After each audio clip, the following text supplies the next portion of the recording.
Trinbago Vibes peeps, welcome to another episode of Trinbago Vibes. Right now I'm walking down the avenue and it is empty.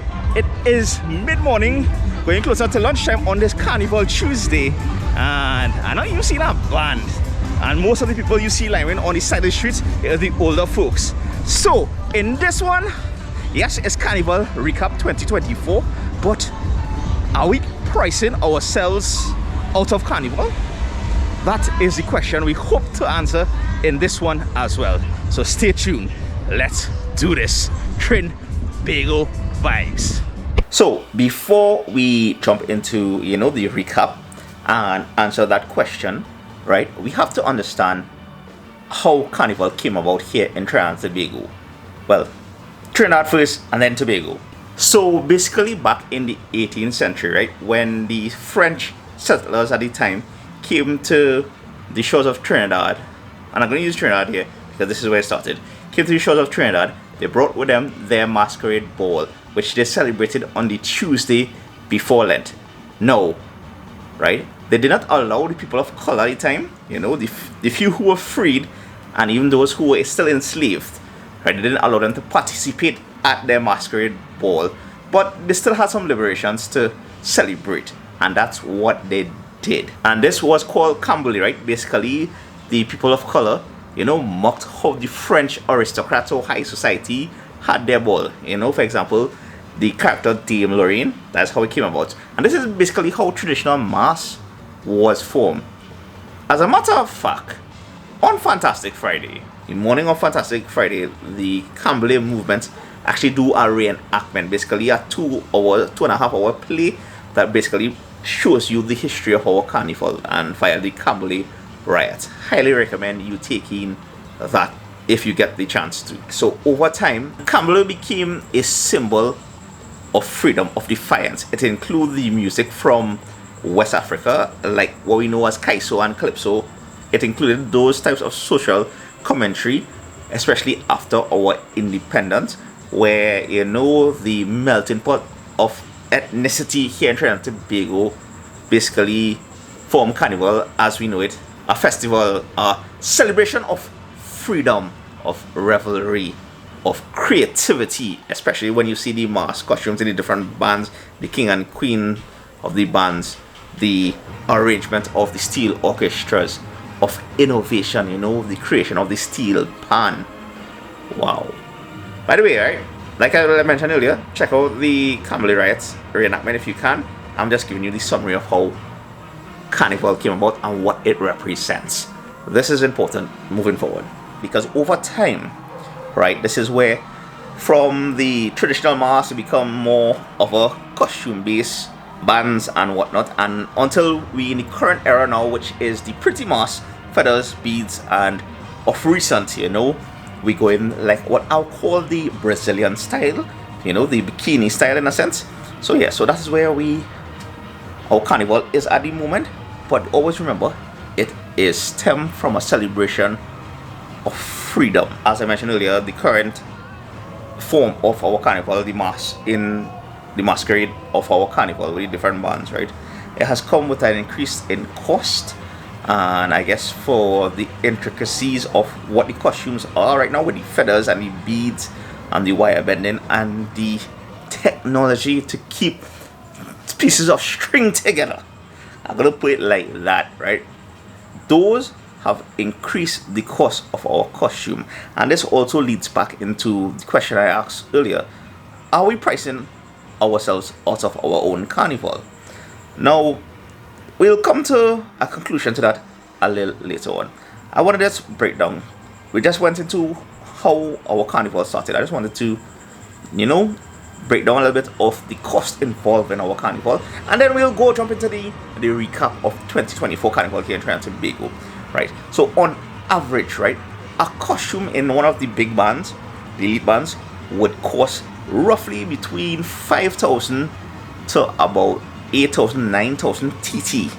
That's about, let me say, about 500 to about 1,300, 1,400 US for those of you who are living abroad and want to partake. So that is just the costume alone, and that is most likely females. The more expensive end is the frontline costumes, where they have more decorations, have bigger, costume, as compared to the backline, which will be on the lower end, around the 5,000 mark. So that is on average the price of our costumes. Now, in the medium and smaller bands, you could get a similar experience for much less, right? Like the cost, the range of their costumes would be, I would say, between like 3,000 to 5,000 TT.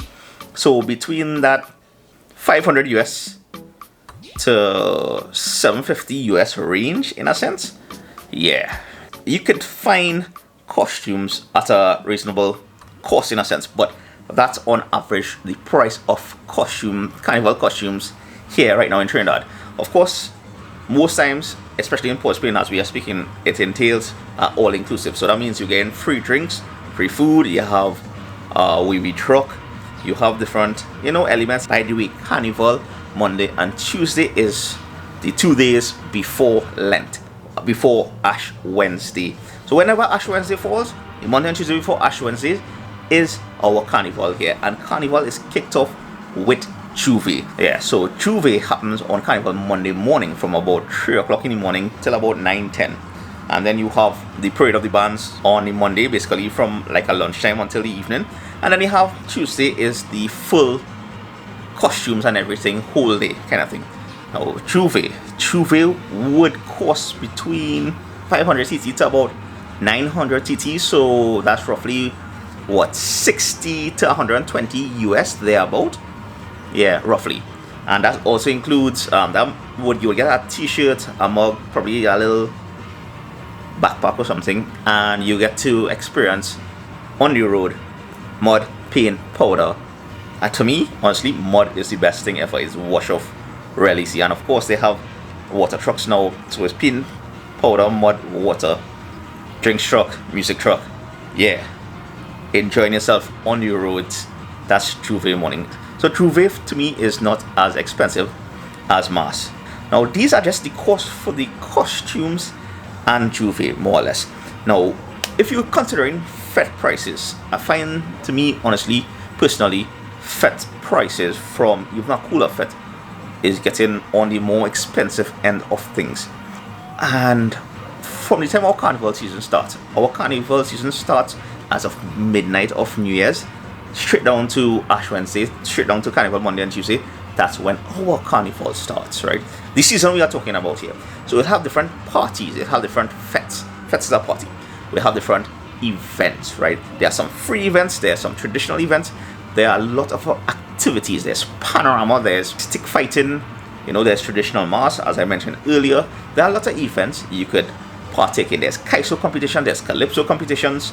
So there are a lot of things that you could attend, but we're talking about the main draw around carnival time is our fetes, aka parties, right? And I find these days, this year especially, a cooler fete starting at say $350 now early birds, and it going up to like $600. One cooler fete I saw for 800 TT. Now, I mean, you have the crowd for that, you have people paying for that, supply and demand. Yeah, your thing would sell out and you will have your crowd to play. But with the increased prices I'm seeing with fetting, with the carnival costumes, it would appear that our carnival is becoming semi-inclusive for those people who could afford it. So when you consider flight, accommodations, fete tickets, and then Carnival Monday and Tuesday and Juve, I would say over 15,000 TT, right? So that's roughly looking at 2,000 to 3,000 US just to, and I've been more conservative to play mass right here in Trinidad and Tobago. So if I'm a foreigner and I'm seeing, hey, I could get a similar experience, say right in Miami Carnival, and you're getting costumes almost the same thing, then of course I will go and play there, or even in Caribana, although I know it'll be different and everything. So with that in mind, it's quite possible we are pricing ourselves out of our carnival. But at the same time, right, that's just the mass aspect. We have stick fighting, we have traditional mass competition that you'll see on the streets, we have our Kiddies Carnival, we have the battles of the steel orchestras, our panorama, which fortunately this year I was able to take in a good bit, and it was amazing. And just to go and see these different bands play, for pantomimes, for the finals, for the pan crawl. By the way, I did videos on those. If you haven't seen it yet, I'll leave a link of it in the description below, so you all can check out that. So yeah, so what we can offer and promote to people is the range of different activities outside of the mass, outside the festival, right? Those are epic stuff to come for, but we have so much other things that you could partake in that will, make your overall experience an even better one. That's in my opinion. So in one hand, yes, we may be pricing ourselves out of our carnival, but it will evolve, because like I mentioned earlier, our carnival is about a celebration of freedom and revelry, and us Trinbagonians would find our way. So even if it becomes like a percentage of the population can take part in the pretty mass, trust me, our people who want to celebrate will find other means, and most likely it will be the Sydney Jubilee. This is my opinion, so who knows what will happen. Let me know in the comments below what you all think. Right, now let us jump into the recap of the carnival season. Now, Pan semis was a blast, right? Pan finals was real fun.